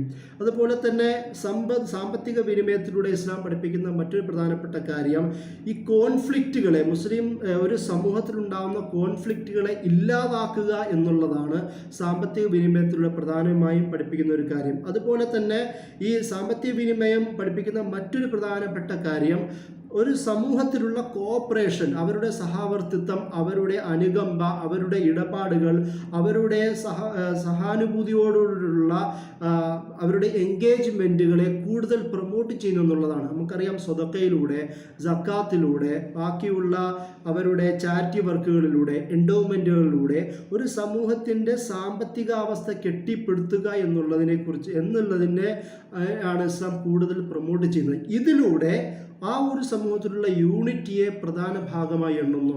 അസബിയ തിയറിയിൽ ഇബ്നു ഖൽദൂൻ പ്രധാനമായി എടുത്ത് പറയുന്നത്, അവരുടെ സാമൂഹിക, സാമ്പത്തിക, സാംസ്കാരിക, രാഷ്ട്രീയ മേഖലകളിലെ ഔന്നത്യം അല്ലെങ്കിൽ ഒരു ഏകത ആ ഒരു സമൂഹത്തിൻ്റെ ഔന്നത്യത്തിന് കാരണമാവുന്നു എന്ന് അദ്ദേഹം അസബിയ തിയറിയിൽ വിശദീകരിക്കുന്നുണ്ട്. അതിൽ അദ്ദേഹം പ്രധാനമായി എണ്ണുന്നത് ഈ സാമ്പത്തിക മേഖലകളിലെ ഏകതയും കൂടിയാണ്. ഈ സാമ്പത്തിക മേഖലകളിലെ ഐക്യവും അതുപോലെ തന്നെ ഈ കോപ്പറേഷനും രൂപപ്പെടുന്നത് ഇസ്ലാമിൻ്റെ സക്കാത്തിൻ്റെ സ്വതക്കയുടെയും വിവിധ ഈ ഇസ്ലാമിൻ്റെ ശാസനകൾ ആ സമൂഹം അംഗീകരിക്കുന്നതിലൂടെയാണ് എന്ന് അദ്ദേഹം അതിൽ വിശദീകരിക്കുന്നത് കാണുവാൻ കഴിയും. ഇതോടുകൂടി ഇസ്ലാം ഒരു ബേസിക് പ്രിൻസിപ്പിൾസ് നമ്മെ പഠിപ്പിക്കുന്നുണ്ട്. അതായത് സമൂഹത്തിലെ ജനങ്ങൾക്കിടയിൽ ഒരു ഈക്വിറ്റിയിൽ അടിസ്ഥാനത്തിലുള്ള ബാലൻസ്ഡ് ആയ അവകാശങ്ങളുടെ ഒരു സംരക്ഷണം ഈ ഒരു മേഖലയിൽ കൂടി ഇസ്ലാം ഉറപ്പുവരുത്തുന്നുണ്ട്. അതുപോലെ തന്നെ ഒരു ഭയവും കൂടാതെ, ഒരു ബുദ്ധിമുട്ടും കൂടാതെ എല്ലാവർക്കും അവരുടേതായ അവകാശങ്ങൾ ഉറപ്പുവരുത്തുക എന്നുള്ളതും ഇസ്ലാമിൻ്റെ പ്രധാനപ്പെട്ട ഒരു ആശയമാണ്. അതിൻ്റെ കൂടെ തന്നെ ഞാൻ നേരത്തെ വിശദീകരിച്ചതുപോലുള്ള ബാത്തിലായ ഒരു തരത്തിലുള്ള ഇടപാടുകളെയും ഇസ്ലാം അംഗീകരിക്കുന്നില്ല. ഞാൻ നേരത്തെ വിശദീകരിച്ചു, ദുൽമിൻ്റെ അടിസ്ഥാനത്തിലുള്ള, ഫസാദിൻ്റെ അടിസ്ഥാനത്തിലുള്ള, അതുപോലെ തന്നെ ഇഖ്തിസാബ് പോലുള്ള പിടിച്ചു വാങ്ങലിൻ്റെ അടിസ്ഥാനത്തിലുള്ള ഒരു തരത്തിലുള്ള പ്രവർത്തനങ്ങളും റിബയും, അതായത് മറ്റൊരാളുടെ സാമ്പത്തിക സാഹചര്യത്തെ മുതലെടുത്തുകൊണ്ട് അതിൻ്റെ മേൽ കച്ചവടം നടത്തുകയും അതിനെ തൻ്റെതാക്കി മാറ്റുകയും ചെയ്യുന്ന തരത്തിലുള്ള ഒരു തരത്തിലുള്ള ബാത്തിലായ രീതികളെയും ഇസ്ലാം അംഗീകരിക്കുന്നില്ല എന്ന് നമുക്ക് കാണുവാൻ കഴിയും. കാരണം ഹലാൽ ഹറാം ചർച്ച ഇസ്ലാം പ്രധാനമായും മുന്നോട്ട് വെക്കുന്നത് അതിൽ റഹ്മത്ത് എന്നുള്ള ആശയത്തിൻ്റെ അടിസ്ഥാനത്തിലാണ്. അള്ളാഹു റഹ്മാനാണെങ്കിൽ, അള്ളാഹു ആദിലാണെങ്കിൽ അവൻ്റെ ഹുക്കുമും റഹ്മത്തും അതിലും നിറഞ്ഞതാവുക എന്നുള്ളതാണ് ഇസ്ലാം പ്രധാനമായും പഠിപ്പിക്കുന്നത്. ഈ ഒരു തരത്തിൽ ഒരു സമൂഹത്തിൻ്റെ അവരുടെ സോഷ്യൽ ജസ്റ്റിസിനെ പരമാവധി ഉറപ്പുവരുത്തുക എന്നുള്ളതാണ് ഇസ്ലാം ഈ ഒരു വിഷയത്തിൽ പ്രധാനമായും നമ്മെ പഠിപ്പിക്കുന്നത്. നമ്മുടെ ചരിത്രത്തിലേക്ക് പോകുമ്പോൾ നിരവധി പണ്ഡിതന്മാർ നബി സല്ലല്ലാഹു അലൈഹി വസല്ലമയ്ക്കും സ്വഹാബെ കിറാമയ്ക്ക് ശേഷം ഖുലഫ റാഷിദുകളുടെ അവരുടെ വിവിധ ഇജ്തിഹാദുകളും തജ്ദീദുകളും നമുക്ക് ചരിത്രത്തിൽ നോക്കുമ്പോൾ കാണുവാൻ കഴിയും. ഉമർ റളിയല്ലാഹു അൻഹുവിൻ്റെ സാമ്പത്തിക ഡിസ്ട്രിബ്യൂഷനെ കുറിച്ചുള്ള വിവിധ വിശദീകരണങ്ങൾ നമുക്കറിയാൻ കഴിയും. അതിനുശേഷം നിരവധി പണ്ഡിതന്മാർ ഇസ്ലാമിക ലോകത്ത് സാമ്പത്തിക വ്യവസ്ഥയെക്കുറിച്ച് കൂടുതൽ ആഴത്തിൽ ചിന്തിച്ചിട്ടുണ്ട് എന്നുള്ളതും പ്രധാനപ്പെട്ട ഒരു വിഷയവും കൂടിയാണ്. കാരണം അതിൽ പ്രധാനമായി എണ്ണുന്നത് നമുക്കറിയാം 4 ഇമാമുമാരും, അത് ഇമാം മാലിക് ആവട്ടെ, ഇമാം അബു ഹനീഫ, ഇമാം ഷാഫി, ഇമാം അഹ്മദ് ബിൻ ഹംബൽ, ഈ 4 ഇമാമുമാരും അവരുടെ മദ്ഹബുകളിൽ ഏറ്റവും പ്രധാനപ്പെട്ടത് ഒരു ബൈഅവുമായി ബന്ധപ്പെട്ട, കച്ചവടവുമായി ബന്ധപ്പെട്ട അതിൻ്റെ വിവിധ തരത്തിലുള്ള സാമ്പത്തിക ഇടപാടുകളിൽ ഇസ്ലാമിൻ്റെ ശരീഅത്തിൻ്റെ സൂക്ഷ്മമായ കർത്തൃത്വത്തെക്കുറിച്ച് അവർ വിശദീകരിക്കുന്നത് കാണുവാൻ കഴിയും. അതുപോലെ തന്നെ ഇമാം അബു ഹനീഫയുടെ പ്രധാനപ്പെട്ട ശിഷ്യനായിരുന്ന ഇമാം അബു യൂസുഫ് ഇമാം അബു യൂസുഫിൻ്റെ 731 ജനിക്കുകയും 798 മരണമടയും ചെയ്യുന്ന ഇമാം അബു യൂസുഫിൻ്റെ കിതാബുൽ ഖറാജ് ഒരു പക്ഷേ ഈ സാമ്പത്തിക വിനിമയത്തിൽ, സാമ്പത്തിക ചിന്തയിൽ പ്രധാനപ്പെട്ട ഒരു രചനയായി ഇസ്ലാമിക ലോകം എണ്ണുന്നുണ്ട്. അതിൽ ടാക്സേഷനെ കുറിച്ചും പബ്ലിക് ഫൈനാൻസിനെ കുറിച്ചും കാർഷിക മേഖലകളിലുള്ള പ്രൊഡക്ഷനുമായി ബന്ധപ്പെട്ട അതിലെ വിതരണത്തെയും അതിൻ്റെ ഇടപാടുകളെക്കുറിച്ചുമുള്ള വ്യക്തമായ കാഴ്ചപ്പാട് അദ്ദേഹം ആ ഒരു കാലഘട്ടത്തിൽ, പ്രത്യേകിച്ച് അമവി അബ്ബാസി കാലഘട്ടത്തിൽ ജീവിച്ച ഇദ്ദേഹത്തിൻ്റെ ഈ ചിന്തകൾ നമുക്ക് കാണുവാൻ കഴിയും.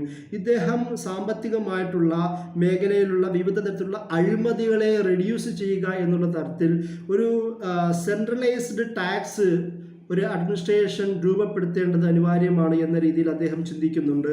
അതുപോലെ തന്നെ ഇൻഫ്രാസ്ട്രക്ചറിൻ്റെ മേഖലകളിലും സോഷ്യോ എക്കണോമിക് മേഖലകളിലുമുള്ള ഒരു റവന്യൂവിനെ കുറിച്ചുള്ള വിശദീകരണങ്ങൾ അദ്ദേഹത്തിൻ്റെ കിതാബുൽ ഖറാജിൽ നമുക്ക് കാണുവാൻ കഴിയും. അതുപോലെ തന്നെ വിവിധ തരത്തിലുള്ള ടാക്സുകളെ കുറിച്ച്, അത് സെയിൽസ് ടാക്സ് ആവട്ടെ, ഇമ്പോർട്ട് ടാക്സ് ആവട്ടെ, അങ്ങനെ വിവിധ തരത്തിലുള്ള ടാക്സുകളെ കുറിച്ചും കിതാബുൽ ഖറാജിൽ അദ്ദേഹം സംസാരിക്കുന്നുണ്ട്. അതിനുശേഷം ഇമാം ഗസാലി, ഫാറാവി പോലുള്ള, ഇബ്നു സീന, അതുപോലെ തന്നെ നാസറുദ്ദീൻ തൂസി, ഇബ്നു മിസ്കവൈഹി, ഇബ്നു ഖൽദൂൻ, നേരത്തെ വിശദീകരിച്ച ഇബ്നു ഖൽദൂൻ അടക്കമുള്ള വിവിധ പണ്ഡിതന്മാരും ഈ ഇസ്ലാമിൻ്റെ ഇഖ്തിസാദിനെ കുറിച്ച് വിശദമായ ചർച്ചകൾ അവരുടെ രചനകളിൽ നടത്തിയിട്ടുണ്ട്. അതിൽ നാസറുദ്ദീൻ തൂസിയുടെ അൽ ഹിക്മത്തുൽ മദനിയ എന്ന രീതിയിൽ ഒരു മദീന നാഗരികമായ ഒരു തരത്തിലുള്ള ഒരു വെൽഫെയർ സിസ്റ്റത്തെക്കുറിച്ചും പബ്ലിക് ഇൻട്രസ്റ്റിനെ കുറിച്ചുമുള്ള വിശദമായ ചർച്ച നാസറുദ്ദീൻ തൂസി അദ്ദേഹം നടത്തുന്നത് നമുക്ക് കാണുവാൻ കഴിയും. അതുപോലെ തന്നെ കാബൂസ് നാമ, പ്രധാനപ്പെട്ട പണ്ഡിതനായ കാബൂസ്, അദ്ദേഹത്തിൻ്റെ കാബൂസ് നാമയിലും വിവിധ ലേബറുകളെ ഡിവിഷൻ ചെയ്യുന്നതിൻ്റെ വിവിധ തരത്തിലുള്ള തൊഴിൽ ഇടങ്ങളുണ്ട്. ആ തൊഴിൽ ഇടങ്ങളെ വിവിധ തരങ്ങളായി കാറ്റഗറൈസ് ചെയ്ത് ഡിവൈഡ് ചെയ്ത് ആ ഡിവിഷനിലൂടെ ഒരു രാഷ്ട്രത്തിനുണ്ടാവുന്ന സാമ്പത്തിക നേട്ടങ്ങളെക്കുറിച്ച് അദ്ദേഹം കാബൂസ് നാമയിൽ സംസാരിക്കുന്നത് നമുക്ക് കാണുവാൻ കഴിയും. നേരത്തെ പറഞ്ഞ ഫാറാബി അദ്ദേഹം ഒരു ഇസ്ലാമിക് പൊളിറ്റിക്കൽ ഫിലോസഫറായിട്ടോ ചിത്രീകരിക്കുമ്പോൾ തന്നെയും സാമ്പത്തിക മേഖലയെക്കുറിച്ചും ആഴത്തിൽ ചിന്തിച്ച പണ്ഡിതനാണ്. അദ്ദേഹം ഡൊമസ്റ്റിക്കായ, റീജിയണലായ, ഇൻ്റർനാഷണൽ ട്രേഡിനെ കുറിച്ച്, ആ ട്രേഡിലൂടെ ഒരു സമൂഹത്തിൽ രൂപപ്പെടേണ്ട ഒരു സാമ്പത്തിക ഉന്നമനത്തെക്കുറിച്ചും ഫാറാബി സംസാരിക്കുന്നുണ്ട്. അതുപോലെ തന്നെ ഷെയ്ഖുൽ ഇസ്ലാം ഇബ്നു തൈമിയ 14-ാം നൂറ്റാണ്ടിൽ അദ്ദേഹം പവർ സപ്ലൈയെക്കുറിച്ചും അതുപോലെ തന്നെ അതിൻ്റെ ഡിമാൻഡിനെ കുറിച്ചുമുള്ള ചർച്ച ഷെയ്ഖുൽ ഇസ്ലാം ഇബ്നു തൈമിയ നടത്തുന്നത് കാണുവാൻ കഴിയും. അദ്ദേഹത്തിൻ്റെ ചിന്തകളിൽ അദ്ദേഹം പ്രധാനമായും പറയുന്നത്, അതായത് പവർ സപ്ലൈയിലൂടെ അത് നല്ല രീതിയിലാണ് ഇടപെടുന്നതെങ്കിൽ അതിൻ്റെ സൂക്ഷ്മമായ ഒരു വിനിമയങ്ങൾ ഉണ്ടാവാൻ കാര്യമാകുമെന്ന് അദ്ദേഹം പറയുന്നുണ്ട്. അതായത് അവൈലബിലിറ്റി കുറയുകയുന്ന സാഹചര്യത്തിൽ ഒരു പ്രൊഡക്റ്റിനോടുള്ള താല്പര്യം കൂടുകയാണെങ്കിൽ അതിൻ്റെ പ്രൈസ് കൂടുമെന്ന് പറയുന്നു. അതുപോലെ തന്നെ ഒരു അതിൻ്റെ അവൈലബിലിറ്റി ഉണ്ടാവുകയും എന്നാൽ അതിനുള്ള താല്പര്യം കുറയുകയാണെങ്കിൽ പ്രൈസ് കുറയും ചെയ്യുന്ന തരത്തിലുള്ള പവർ സപ്ലൈയും അതിൻ്റെ ഡിമാൻഡുമായിട്ടുള്ള ചിന്തകൾ ഷെയ്ഖുൽ ഇസ്ലാം ഇബ്നു തൈമിയയും ചിന്തിക്കുന്നതായി നമുക്ക് കാണുവാൻ കഴിയും. ഇമാം ഗസാലി പോലും അദ്ദേഹത്തിൻ്റെ ചിന്തകളിൽ ഇതേപോലെ ഡിമാൻഡിനെ കുറിച്ചും പവർ സപ്ലൈയെക്കുറിച്ചുമുള്ള ചർച്ചകൾ അത് ഇമാം ഗസാലിയും നടത്തുന്നത് നമുക്ക് കാണുവാൻ കഴിയും. പിന്നീട് വിശദമായ ഒരു ആധുനിക കാലഘട്ടത്തിലേക്ക് ഈ സാമ്പത്തിക വ്യവസ്ഥയെക്കുറിച്ച് കൂടുതൽ ചിന്തിച്ചത് പ്രത്യേകിച്ച് 18-ാം നൂറ്റാണ്ടിൽ തന്നെ ഷാവുലിദ ദഹ്ലവിയാണ്. നമുക്കറിയാവുന്ന അദ്ദേഹത്തിൻ്റെ പൊളിറ്റിക്കൽ ഫിലോസഫിയായ അൽ ഇർത്തിഫാഖാത്തിൽ, ഒരു സാമൂഹ്യ ഡെവലപ്മെൻറ്റിൽ സാമ്പത്തിക വ്യവസ്ഥയിലുള്ള ഒരു ഔന്നത്യം, അതിൻ്റെ ഒരു ഉദാഹരണം, അതിൻ്റെ ഒരു വളർച്ച, വികാസവും അദ്ദേഹം ഒരു സമൂഹത്തിൻ്റെ വളർച്ചയുടെ പ്രധാന ഭാഗമായി എണ്ണുന്നതായി നമുക്ക് കാണുവാൻ കഴിയും. എന്നാൽ ആധുനിക ഇസ്ലാമിക സാമ്പത്തിക വ്യവസ്ഥയിൽ ഏറ്റവും കൂടുതൽ ഒരു ഫലവത്തായ ഒരു ഫൗണ്ടിങ് ഡോക്യുമെൻ്റ് എന്ന രീതിയിൽ ആധുനിക സാമ്പത്തിക വ്യവസ്ഥയിൽ പ്രധാനമായി എണ്ണുന്നത് മൗലാന മൗദൂദിയുടെ ചിന്തകളെയാണ്. ഏകദേശം 1941 അലിഗഡ് യൂണിവേഴ്സിറ്റിയിൽ അദ്ദേഹം നടത്തിയ ഇൻസാൻ കാ മാഷി മസ്ല ഓർ ഉസ്ക ഇസ്ലാമി ഹൽ, അതായത് അദ്ദേഹം economic problem of man and it's Islamic solution എന്ന് പറയുന്ന അദ്ദേഹത്തിൻ്റെ സ്പീച്ച് ഒരു പക്ഷേ ആധുനിക സാമ്പത്തിക സിസ്റ്റത്തെക്കുറിച്ച് ഒരു പ്രധാന ഡോക്യുമെൻ്റായി മാറി എന്നുള്ളതാണ്. അതിൻ്റെ അടിസ്ഥാനത്തിലാണ് പിന്നീട് നജാത്തുള്ള സിദ്ദീഖിയും FR ഫരീദിയും ഉമർ ചാപ്ര അടക്കമുള്ള ആധുനിക പണ്ഡിതന്മാർ ഇസ്ലാമിക സാമ്പത്തിക വ്യവസ്ഥയെ വിശദീകരിക്കുകയും ഇസ്ലാമിക് ഫൈനാൻസിങ് സിസ്റ്റത്തെക്കുറിച്ചും ഇസ്ലാമിക് മാർക്കറ്റിനെ കുറിച്ചും ഇസ്ലാമിക് ബാങ്കിങ്ങിനെ കുറിച്ചുമുള്ള ചിന്തകൾ വികസിപ്പിച്ചെടുത്തത് എന്ന് നമുക്ക് ചരിത്രത്തിൽ കാണുവാൻ കഴിയും. അബ്ദുൽ മൗദൂദി ഈ ഒരു രചനയിൽ കൂടി എന്താണ് മാർക്സിസം, അല്ലെങ്കിൽ എന്താണ് മുതലാളിത്തം, എന്താണ് കണ്ടംപററി എക്കണോമിക് സിറ്റുവേഷൻ എന്നുള്ള വിശദീകരണം നടത്തുകയും ഈ സമകാലിക സാമ്പത്തിക വ്യവസ്ഥ ആധുനിക മനുഷ്യരുണ്ടാക്കുന്ന പ്രയാസങ്ങളും ബുദ്ധിമുട്ടുകളും ആവലാതികളും വിശദീകരിക്കുകയും അതിനൊരു തിയറിറ്റിക്കലായ ഒരു ഫ്രെയിംവർക്ക് ഒരുക്കുകയും അതിനുശേഷം അതിന് കൂടുതലായി എങ്ങനെ ഇസ്ലാം സാമ്പത്തിക വ്യവസ്ഥയെ മുന്നോട്ട് വെക്കുന്നു. ഇസ്ലാം കാരണം ഒരു വ്യവസ്ഥാ ചർച്ചകളിൽ സിസ്റ്റം തിയറികളിൽ മൗലാന മൗദൂദിയാണല്ലോ ആധുനിക ഇസ്ലാമിക പണ്ഡിതന്മാരിൽ ഈ തരത്തിലുള്ള തിയറികൾ മുന്നോട്ട് വെച്ചത്. അത് പൊളിറ്റിക്കൽ സിസ്റ്റം ആവട്ടെ, സ്പിരിച്വൽ സിസ്റ്റം ആവട്ടെ, സോഷ്യൽ സിസ്റ്റം ആവട്ടെ, അതുപോലെ തന്നെ സാമ്പത്തിക എക്കണോമിക് സിസ്റ്റം ആവട്ടെ, മൗലാന മൗദൂദിയുടെ തിയറികളിലൂടെയാണ് പ്രധാനമായും ആധുനിക ലോകത്ത് ചർച്ച ചെയ്യപ്പെട്ടത്. അതുകൊണ്ട് തന്നെ അദ്ദേഹത്തിൻ്റെ ഈ പ്രഭാഷണത്തിൽ ഇൻസാൻ കമാഷി മസ്അല ഓർ ഉസ്ക ഇസ്ലാമി ഹൽ, അതിൻ്റെ ഇസ്ലാമിക പരിഹാരം എന്നുള്ള ചിന്തയിൽ കൂടി സക്കാത്തിനെയും ഇസ്ലാമിൻ്റെ സാമ്പത്തിക വ്യവസ്ഥയെ ഒരു ഓൾട്ടർനേറ്റീവായി അദ്ദേഹം മുന്നോട്ട് വെക്കുന്നുണ്ട്. എന്തുകൊണ്ടെന്നാൽ അതിന് കാരണം മുതലാളിത്തവും മാർക്സിസവും ഇതര സാമ്പത്തിക ചിന്തകളും മനുഷ്യൻ്റെ സാമൂഹ്യ നീതിയെക്കുറിച്ചിട്ടാണ്. സാമൂഹ്യ നീതിയിൽ കൂടുതൽ പ്രശ്നങ്ങൾ ഉണ്ടാക്കുകയും അത് വ്യക്തിഗത താല്പര്യങ്ങളിലേക്ക് കൊണ്ടുപോകുന്ന ഒരു വിഭാഗമായി മാറുകയും മറ്റൊരു വിഭാഗം സ്റ്റേറ്റ് സെൻട്രിക്കായ ഒരു സാമ്പത്തിക വ്യവസ്ഥയെക്കുറിച്ച് സംസാരിക്കുകയും ചെയ്യുമ്പോൾ മനുഷ്യന് സ്വതന്ത്രമായ സാമ്പത്തിക വിനിമയത്തിനുള്ള അവകാശം ഉണ്ട് എന്ന് പഠിപ്പിക്കുകയും അത് ഇസ്ലാമിൻ്റെ പ്രധാനപ്പെട്ട ആശയമാണെന്ന് ബോധിപ്പിക്കുകയും ചെയ്യുക എന്നതാണ് ഈ ഒരു വിഷയത്തിൽ കൂടി മൗലാന മൗദൂദി അദ്ദേഹത്തിൻ്റെ 1941 ഈ രചനയിൽ പഠിപ്പിക്കുന്നത്. ആ ഒരു രചനയിലൂടെ നിങ്ങൾ കടന്നു പോവുകയാണെങ്കിൽ പരിശുദ്ധ ഖുർആൻ സാമ്പത്തിക വ്യവഹാരങ്ങളുമായി ബന്ധപ്പെട്ട ഏകദേശം എല്ലാ ആയത്തുകളെയും അതിൻ്റെ വിശദീകരണങ്ങളും നബി സല്ലല്ലാഹു അലൈഹി വസല്ലമയുടെ ഹദീസുകളും ബാക്കിയുള്ള സാമ്പത്തിക വിഷയങ്ങളും നമുക്ക് കൂടുതൽ കാണുവാൻ കഴിയും. ഇസ്ലാമിൻ്റെ സാമ്പത്തിക വ്യവസ്ഥയെക്കുറിച്ച് ആഴത്തിൽ പഠിക്കുവാൻ മൗലാന മൗദൂദിയുടെ ഈ രചന, അതായത് ഇസ്ലാമിൻ്റെ സാമ്പത്തിക വ്യവസ്ഥ എന്ന് വിളിക്കപ്പെടുന്ന ഇൻസാൻ കമാഷി മസ്അല ഓർ ഉസ്ക ഇസ്ലാമി ഹൽ, the economic problem of man and it's Islamic solution എന്നുള്ള രചനയിൽ നമുക്ക് വായിക്കുവാൻ കഴിയും. ഈ ഒരു തരത്തിൽ ഇസ്ലാമിൻ്റെ സാമ്പത്തിക വ്യവസ്ഥ, അതിൻ്റെ ഡിസ്ട്രിബ്യൂഷൻ ആവട്ടെ, അതിൻ്റെ വെൽത്തുമായി ബന്ധപ്പെട്ട ചർച്ചയാവട്ടെ, അതിൻ്റെ ഓണർഷിപ്പിനെ കുറിച്ചുള്ള ചർച്ചയാവട്ടെ, റിബ, അതുപോലെ തന്നെ ഗാംബ്ലിംഗ്, ഈസി മണിയുമായി ബന്ധപ്പെട്ടുള്ള ഇസ്ലാമിൻ്റെ നിരോധനങ്ങളെക്കുറിച്ചുള്ള ചർച്ചയാവട്ടെ, വിശദമായ വിശദീകരണങ്ങൾ മൗലാന മൗദൂദി ഈ രചനയിൽ ഉൾപ്പെടുത്തിയതായി അദ്ദേഹത്തിൻ്റെ ഈ പ്രഭാഷണത്തിൽ, അത് പിന്നീട് ബുക്കായി മാറുകയാണ് ഉണ്ടായത്. ആ പ്രഭാഷണത്തിൽ വിശദമായി തന്നെ അദ്ദേഹം ഉൾപ്പെടുന്നതായി നമുക്ക് കാണുവാൻ കഴിയും. ഈ രചനകളുടെ കൂടുതൽ പോകുമ്പോൾ ഇസ്ലാമിക സാമ്പത്തിക വ്യവസ്ഥ എത്രത്തോളം ഭദ്രമായിട്ടാണ് അള്ളാഹുവും നബി സല്ലല്ലാഹു അലൈഹി വസല്ലമയും അതിനുശേഷമുള്ള പണ്ഡിതന്മാരും ഇസ്ലാമിക സമൂഹത്തിന് മുന്നിൽ വെച്ചത് എന്ന് നമുക്ക് കാണുവാൻ കഴിയും. ഇതിൻ്റെ അടിസ്ഥാനത്തിലാണ് ആധുനിക സാമ്പത്തിക വ്യവസ്ഥയിൽ പ്രധാനപ്പെട്ട പണ്ഡിതന്മാരായ നജാത്തുല്ലാ സിദ്ദീഖ് അടക്കമുള്ള ആൾക്കാർ ഈ പ്രോഫിറ്റ് ആൻഡ് ലോസ് ഷെയറിംഗ് എന്ന് പറയുന്ന ഫിലോസഫി മുന്നോട്ട് വെച്ചത്. നമുക്കറിയാം മുഷാറക്ക, മുദാറബ, സുക്കൂക്ക് പോലുള്ള ആധുനിക സാമ്പത്തിക സാങ്കേതിക സംജ്ഞയെക്കുറിച്ചുള്ള വിശദമായ ചർച്ചകൾ നമുക്ക് ആ ഒരു വിഷയത്തിൽ കാണുവാൻ കഴിയും.